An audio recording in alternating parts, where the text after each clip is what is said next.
Salut și bine ați revenit pe canalul Plecați Departe. O să merg pe insula Nusa Penida și am venit să-mi iau bilet. În fine, am luat un Grab, un fel de taxi, un fel de Bolt din ăsta pe scooter, pentru că n-avea rost să vin cu scooterul aici, trebuia să-l las, nu se poate merge cu scooterul. Bun, îmi iau bilet și mai vorbim în drum spre barcă.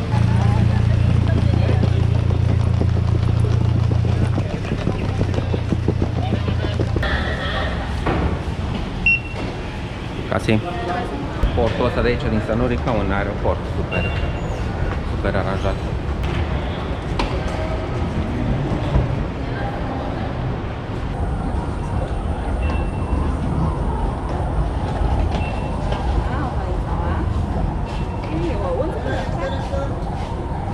Super mișto vremea afară, se văd munții, momentan e limpede.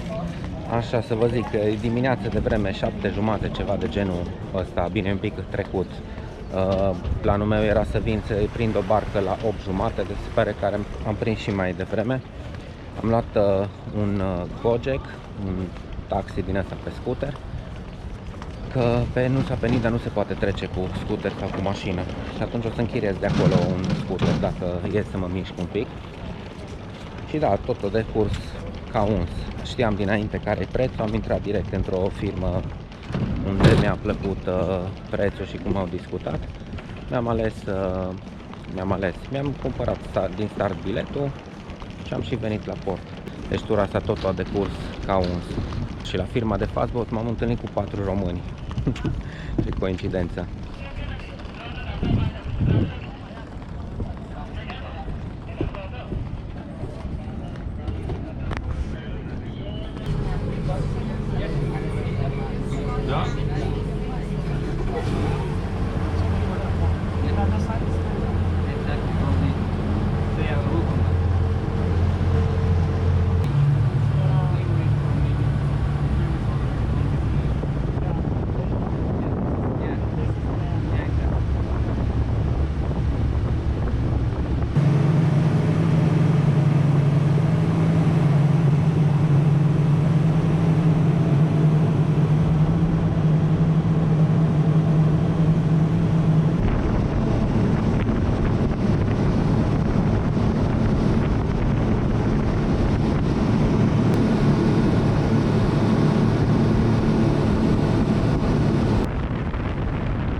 seputar.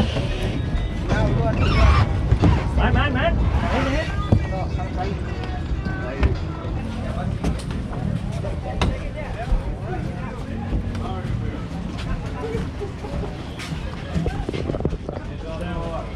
Și am ajuns rapid, 30 de minute, cred că poate sub 30.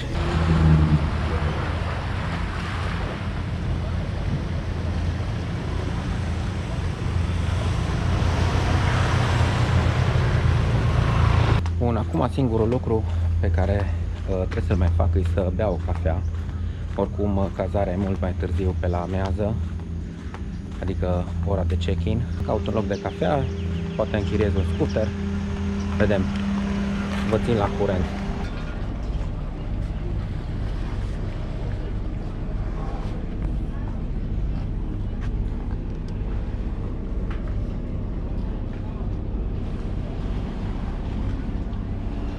Mi-a rezolvat și cazarea, un pic mai ieftin decât pe Booking, că văzusem înainte locația, e aproape de port și haideți să vă arăt camera.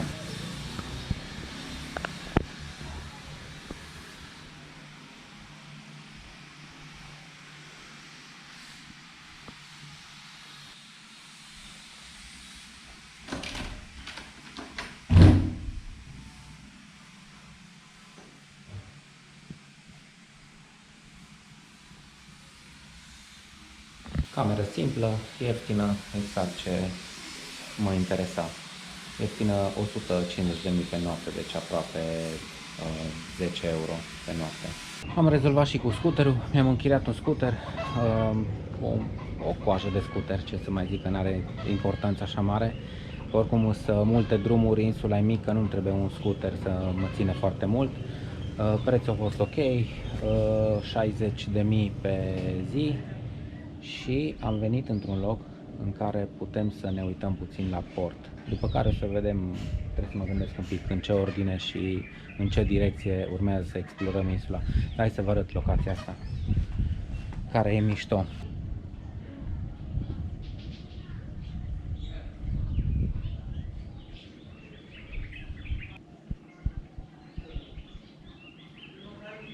Acolo e portul în care am ajuns. Tot ce se vede în partea aia în depărtare e insula Bali. Aici sunt alte două insule, Nusa Lembongan și încă una, nu mai știu cum îi spune, Nusa Penida țin, ca și din punct de vedere administrativ. Deci Nusa Penida e o insulă mai mare și lângă ea, puțin la nord-vest, sunt alte două insule mai mici, Nusa Lembongan, pe care se poate merge tot așa cu drumuri, șosele și așa mai departe. Și încă una care nu se vede chiar aici pe canalul ăsta, dintre cele două insule, dintre Nusa Penida, unde suntem, și Nusa Lembongan. Acolo e o pădure de mangrove și din ce am înțeles se poate face snorkeling acolo, dar în fine cu barca. Eu o să fac snorkeling fără barcă, tura asta probabil scufundă, dar vedem, despre asta discutăm mai încolo după ce îmi pun în mintea mea puțin în ordine planul. M-am mai organizat un pic, așa arată drumurile aici, sunt drumuri destul de înguste, dar măcar au ciment sau asfalt. Drumurile principale, care sunt vreo 3 de pe insulă, sunt mai late, celelalte sunt ultra înguste și de multe ori stricate. Cum spre exemplu era drumul pe care am mers către locul în care am băut cafea mai devreme. M-am întors la locul de cazare, mi-am luat și carcasa subacvatică, am intrat într-un magazin, mi-am luat o haină din asta cu mânecă lungă pentru că e soarele foarte puternic. M-a prins deja destul de bine, deși îți dat cu cremă, și oricum dacă intru în apă o să am nevoie de ceva protecție extra și cred că o să port haina respectivă și după. Dacă am scos haina din geantă, că nu mai știam ce scrie pe ea, că era destul de amuzant într-un fel.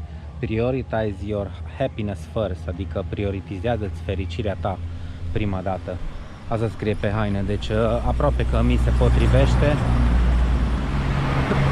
E ciudată, s-ar putea să fie o haină de femei, dar nu mai are importanță. Am căutat bine că am găsit ceva, că la cât de puține magazine sunt aici, nu m-ar fi mirat să nu găsesc nimic de genul ăsta. Deci cu haina asta șmecheră am rezolvat partea logistică.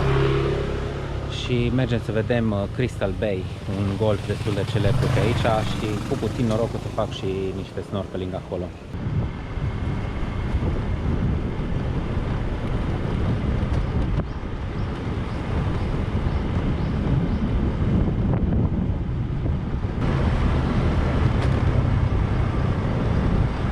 Numai că nu mi-au sărit la roată niște cetățeni aici unde trebuia plătită un fel de taxă de parcare, cum se întâmplă în foarte multe locuri în Indonezia.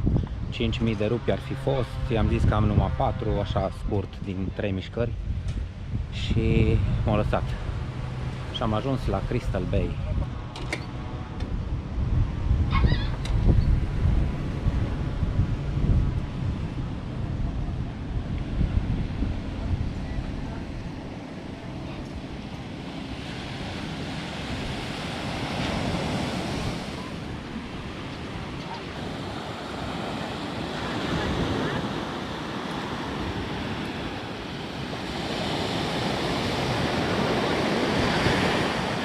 Stau aici un pic cu tipii ăștia de la închiriat de echipamente de snorkeling să mai aflu una alta despre loc. E interesant, e unul care i-am zis că din România și a zis, capitala București. Da, mă miră pentru că sunt foarte puțini care știu de România, unde e locul, care e capitala, cu atât mai mult. Și după aia mi-a zis că a lucrat pe vas, pe ceva vas de croazieră cu colegi români și probabil de acolo știe. Oricum e de apreciat pentru un indonezian să știe capitala României, jos pălăria. Ideea care e cu locul? În partea stângă a plajei e loc pentru snorkeling, pentru că în partea dreaptă e curentul prea puternic. Teoretic n-ar trebui să intre lumea acolo, că e un curent care te suflă în larg. Stânga, dreapta. Acolo da, acolo nu. Makasih.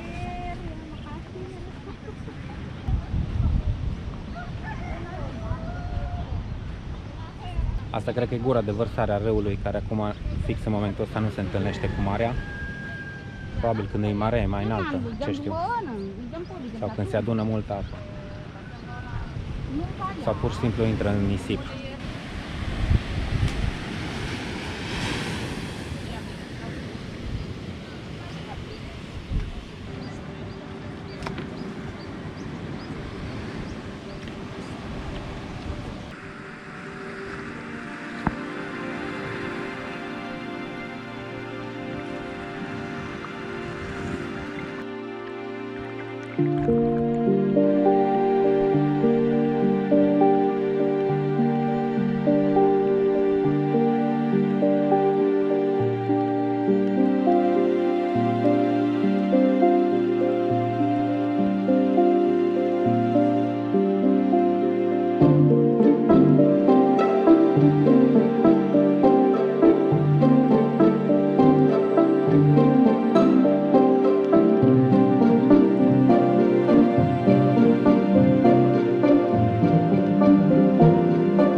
intra apă în carcasa subacvatică pe care tocmai mi-am cumpărat-o, să o înlocuiesc pe aia pe care o aveam.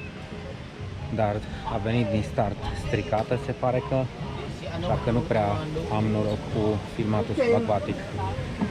O să văd cum remediez problema, poate mai iau un împrumut cu altă ocazie, nu aici, nu acum, o cameră. Deci cred că nu o să vă mai pot arăta imagini sub apă. A început să se aglomereze foarte tare, văd că aici și pe plajă se vede. Și aici parcarea care înainte era goală, acum e plină de mașini și scutere. Mergem în altă parte. Deci am constatat cu tristețe că nu mă pot baza pe camera pe carcasa subacvatică. Încercăm în altă locație. Mi-am luat pe mine bluza cu fericirea, cu urmărește-ți fericirea prima dată, și mergem spre Gamat Bay, un alt loc, o altă plajă de aici de pe Nusa Penida. M-am oprit un pic să vă arăt drumul ăsta care merge către Gamat Bay, e oribil.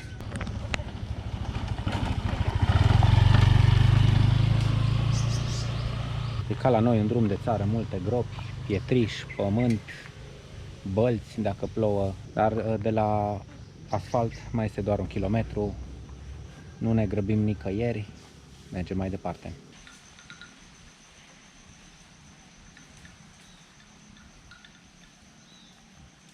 M-am abătut un pic de la drum, am intrat în dreapta pe ceva cărări, poteci, nu știu cum să le zic, cărări de fapt, cel mai sigur că așa și arătau, ca niște cărări,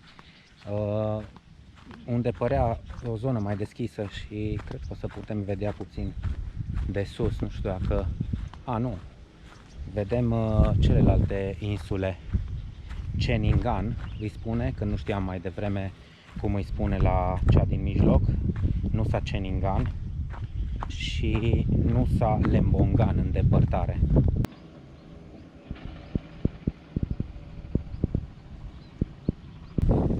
Aici văd că sunt făcute și se fac în continuare tot felul de terasări pentru viitoare stațiuni sau resorturi, nu stațiuni, sau homestay-uri sau hoteluri sau în fine ce-or vrea ei să construiască. Mă uitam la râul ăsta, la marea dintre Nusa Penida unde suntem și Nusa Chembongan, următoarea. Apa curge ca un râu, deci cred că e super puternic curentul. Am lăsat scuterul mai sus unde mai erau niște scutere parcate și suntem aproape de golf, numai trebuie să mai mergem un pic pe jos.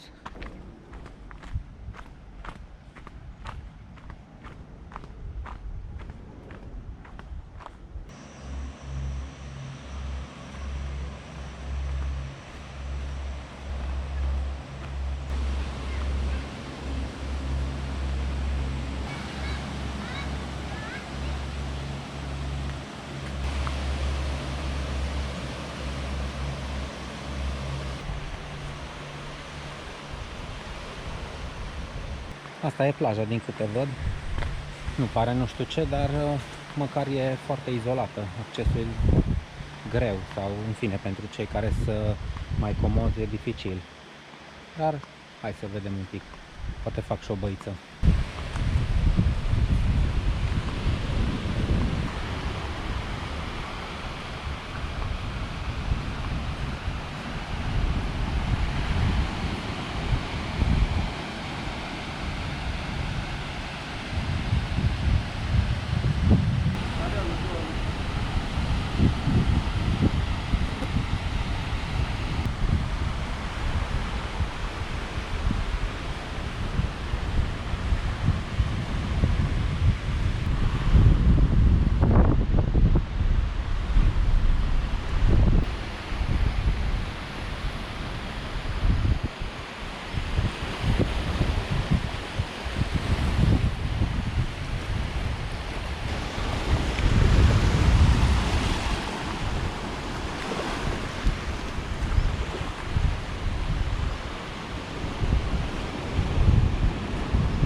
E un singur varung deschis aici pe plajă. O să merg să îmi iau ceva așa de consumație ușoară și s-ar putea să fac o baie.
Asta e plaja, foarte, foarte liniștită. Pe toată plaja e numai varungul ăla și acum cred că suntem cu tot cu mine 5 persoane în total pe toată plaja. Deci un loc, opa.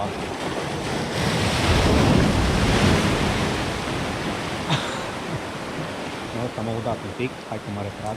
Bun, am scăpat neudat. Tare.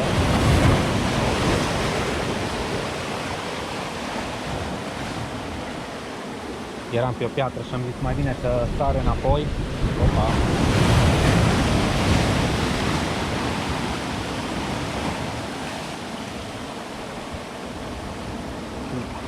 Ăsta e mare.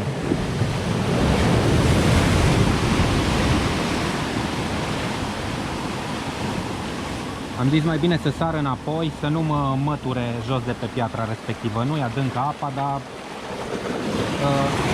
e neplăcut să te zgârii pe pietre.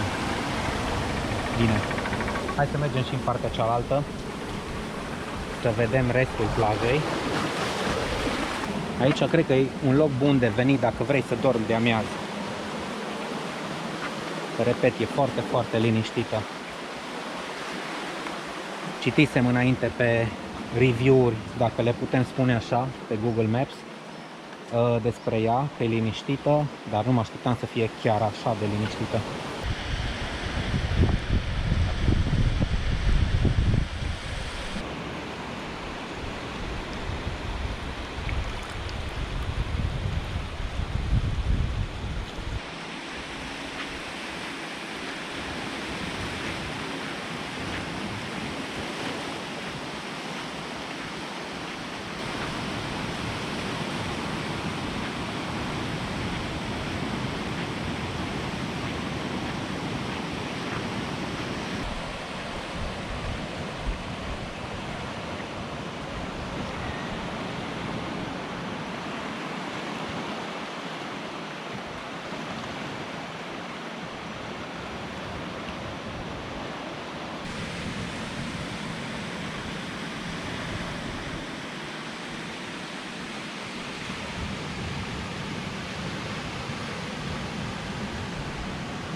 Asta e o stea de mare care intră sau iese din ceva crăpătură între stânci în pietre.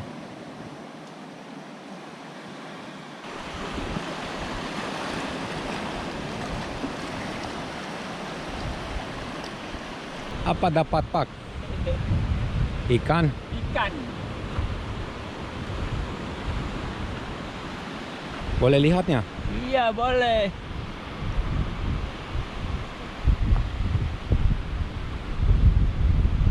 Bagus. Bagus! Iya. A prins niște pești.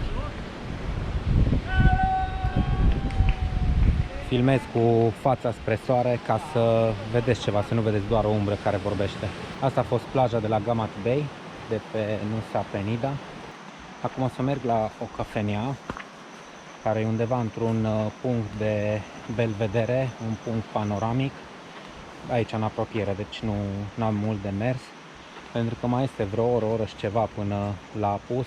Nu cred că o să stau să prind apusul acolo, pentru că drumurile astea de aici sunt neiluminate și sunt destul de hardcore, ca să zic așa, destul de nasoale și în timpul zilei. nu vreau să mă gândesc noaptea și n-am verificat dacă am lumini, în fine. Atunci o să stau până mai este un pic de lumină, după care o să plec spre casă, spre cazare, să și mănânc ceva. Locația la care urmează să merg acum se cheamă Amok. Amok cafe sau bar sau restaurant, ceva de genul ăla. Din fotografie arăta foarte bine și locația și priveliștea, așa că îi dăm o șansă. Am ajuns la locație, pare să fie ceva lume, după câte scutere erau parcate, dar vedem. Hello! Da. Nggak ada reservasi, Pak. Nggak ada reservasi. Ia, boleh? Boleh, boleh. N-am rezervare, despre aia era vorba. Deci se pare că e loc cu rezervare, dar se poate oricum și fără. Boleh tanpa reservasi ya? Tanpa reservasi sebenarnya Ya. tapi kalau datang saat sunset time susah nyari tempat. Ya, karena orang sangat ramai di sini. Ah ya? Ya, so many people come here at sunset time. Whether you come early or you made reservation one day before. Ok, saya sudah early sekarang. Aici ai Sindrofie, Paranghelie mare.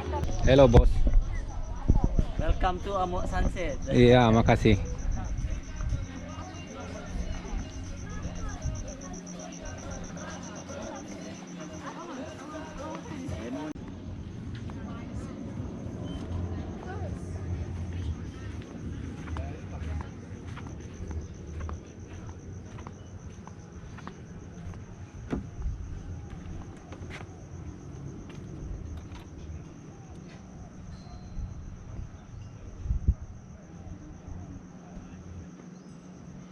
Tare frumoasă priveliștea. Mi-a lăsat geanta acolo undeva la ceva masă unde m-au plasat ăștia. Și am zis că dau o plimbare să vedem cum arată locul și cred că o să fac o baie în piscină totuși. Pentru că sărat de la baia în mare de mai devreme și efectiv simt nevoia să mă spăl într-o piscină.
Foarte frumoasă locația, foarte mișto apusul.